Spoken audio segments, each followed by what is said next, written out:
Okay guys, so I'm up on the second part of Brown, just beyond the saddle, and I just climbed the steepest section on the whole mountain, and that's when you leave the saddle and start going up.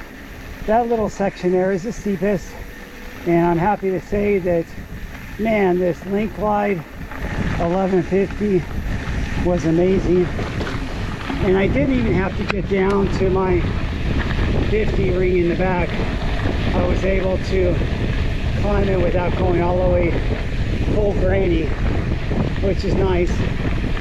And doesn't happen to me on my single speed. Obviously I have no choice, but on my other bike, even my gravel bike only goes 1146, and same with my mountain bike. And of course my gravel bike has a bigger chain ring because it's a gravel bike, and I have the 42.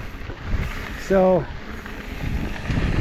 that one's the toughest one, and then my single speed's the toughest one, and then the second toughest is the gravel bike, and then the easier one is my steel Hayduke with an 1146, because I have a little chain ring up front, which I put a 30 now.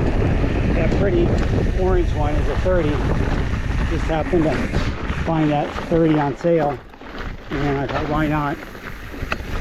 And that's what I want to talk to you a little bit about while we're climbing up to the top here, is should you over gear or under gear?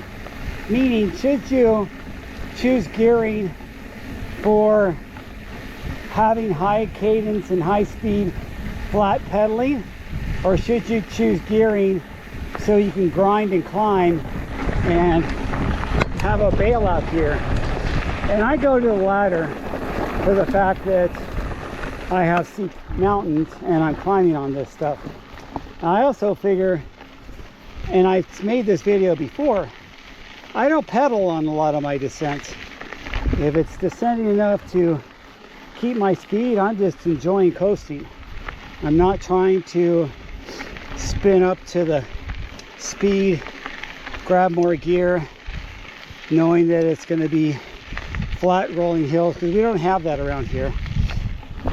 So it depends on where you live and where you ride, but there's been a general movement towards easier gearing on bikes, and I'm all for it. I think the days of us having our bikes geared and built up like that World Cup racer are really outdated. Why would you think that you could have the same gear set as a pro? They are pros for a reason. They've got the stamina. Biking is their job. If they're a pro, or if they're semi-pro, they're still going at it way more than you or and I that are working and doing this as a hobby. So as a hobbyist, get an easy gear. And I have been going lower and lower, or easier and easier on my bike gears for the past couple of years. And it also kind of coincides with my bigger and bigger tires. The bigger the tire, the more friction, the more resistance, the harder it is to climb. And it does make it more comfortable, and it definitely gives you more traction, but more traction means more friction. More friction means it's going to be more work. So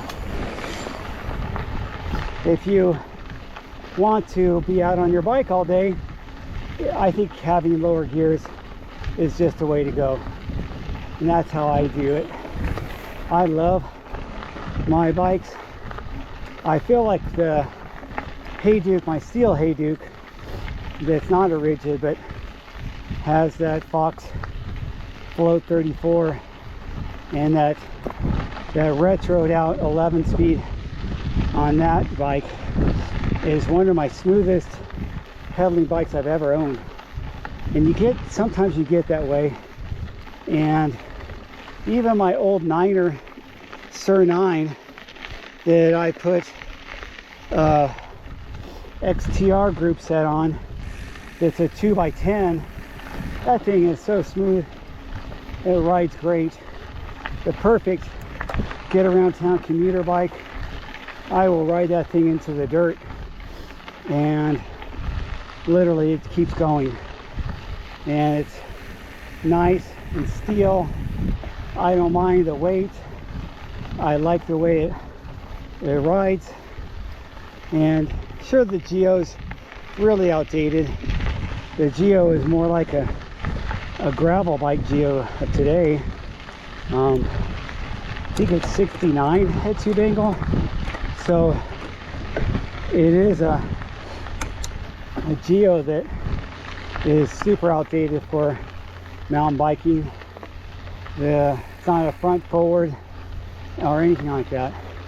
Anyway, I'm rambling as I tend to do. So thanks for watching, and I will talk to you guys later.